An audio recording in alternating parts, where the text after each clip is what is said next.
Timnas Indonesia memang harus mengakui keperkasaan Jepang, yang tanpa ragu menumpas kegigihan perlawanan skuad Garuda pada matchday kelima kualifikasi Piala Dunia 2026 Zona Asia di Stadion Gelora Bung Karno, Jumat 15 November 2024. Semangat juang tinggi, mental baja, dan kerja keras telah ditunjukkan oleh para pemain di lapangan. Mereka menolak menyerah sebelum peluit akhir pertandingan dibunyikan. Mereka terus berjuang, bahkan saat Timnas Indonesia sudah tertinggal 4 gol. Sungguh perjuangan yang layak kita hargai. Kekalahan telak 4-0 ini sejujurnya menyakitkan. Tapi, inilah kenyataannya. Timnas kita masih berada 2 tingkat di bawah Jepang. Namun, kemudian sangat disayangkan jika tiba-tiba muncul sekelompok fans FOMO Timnas Indonesia yang seolah tak mau tahu akan kekalahan tersebut. Yang ada, jika kalah berarti buruk, harus ganti pelatih, harusnya pemain ini, pemain itu, yang dimainkan tanpa mau mendengarkan penjelasan-penjelasannya. Hujat sana-sini, hingga menyerang akun-akun pribadi pemain dengan membabi buta, mencaci, dan memaki. Wahai para fans FOMO, netizen yang budiman, dengarkanlah ini.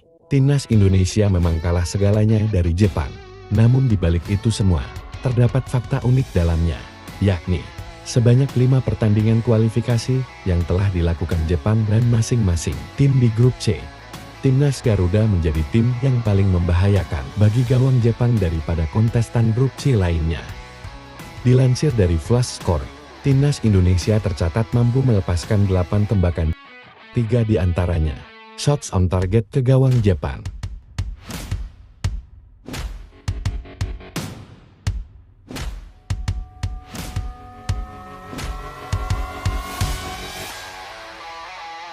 Itu lebih apik dari Australia, yang hanya mampu melepaskan 1 kali shots on target.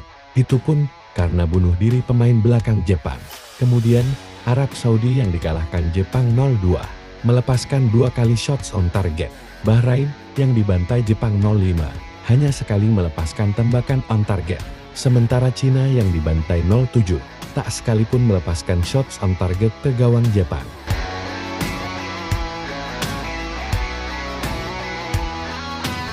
Akurasi operannya mencapai 76%. Bayangkan di bawah tekanan pressing-pressing dari pemain Jepang. Angka itu termasuk pencapaian yang bagus, terlepas dari 1 blunder yang dilakukan oleh Marten Paes. Tapi ingat bos, tim yang kita hadapi adalah Jepang, tim yang mengalahkan Jerman dan Spanyol. Bahkan di Piala Dunia edisi lalu, mereka gugur hanya karena kalah adu penalti dengan Kroasia.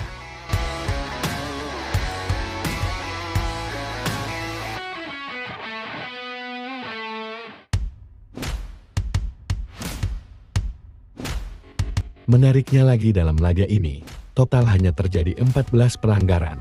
8 diantaranya dilakukan oleh pemain Garuda. Tapi tak ada satupun pemain timnas kita yang mendapatkan kartu kuning.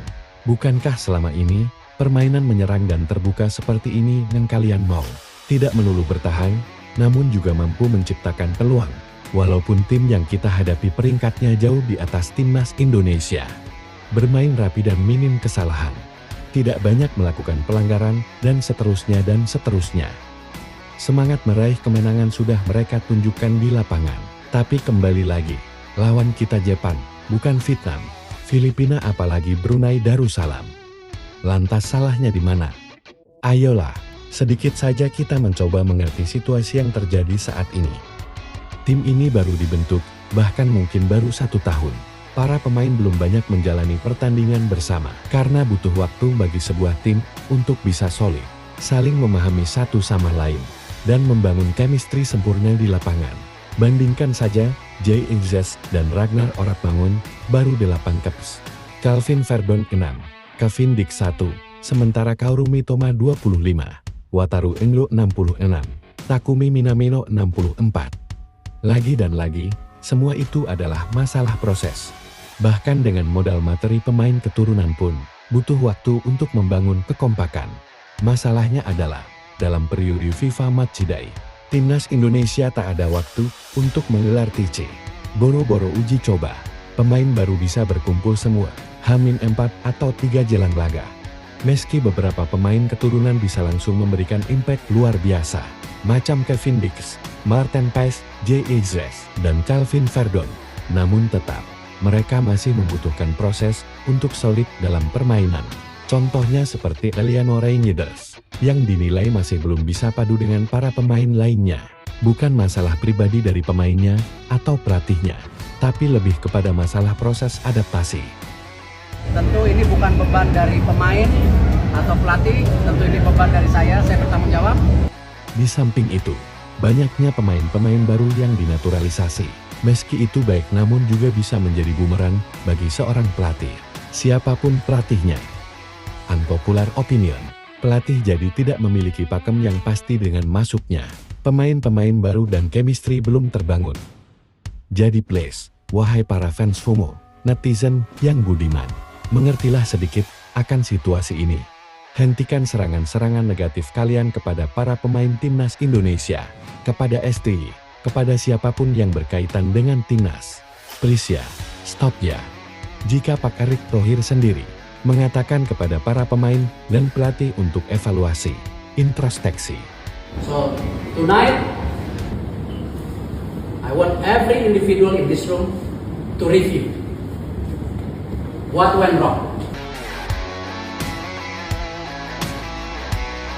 Maka ini juga berlaku untuk kita sebagai supporter. Supporter juga harus introspeksi. Jangan-jangan kita yang salah, ekspektasi kita yang terlalu ketinggian. Bayangkan, timnas peringkat 130 FIFA, dan baru pertama lolos ke round 3 kualifikasi Piala Dunia, langsung dituntut untuk melenggang ke Piala Dunia. Apakah ini tidak berlebihan? Sebenarnya kita sudah sering diingatkan oleh para pengamat sepak bola tanah air. Banyak sekali yang mengingatkan bahwa harapan kita kepada timnas Indonesia saat ini harus realistis. Jangan muluk-muluk. Kita harus kembali membumi. Kita harus berhenti mengumbar kesombongan kita selama ini, yang sering kita tujukan, terutama kepada negara-negara ASEAN, Vietnam, Malaysia, dan Thailand. Sadarlah, sejujurnya mereka lebih baik dari kita dalam segi membangun dunia persepakbolaan, akademi, kompetisi, dan pembinaan pemain usia muda. Kita baru mau mulai, dan sepak bola kita baru mau diselamatkan oleh Pak Erick Thohir. Perlahan proyek pembenahan itu mulai terlihat.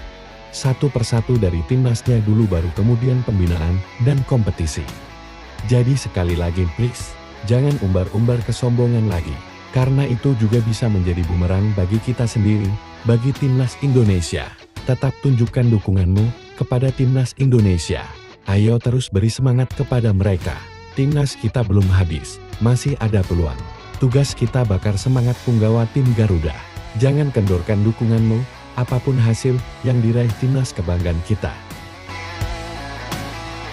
Please subscribe, like, komen, dan nyalakan notifikasinya. Terima kasih telah menonton video ini. Sampai jumpa lagi, bye-bye.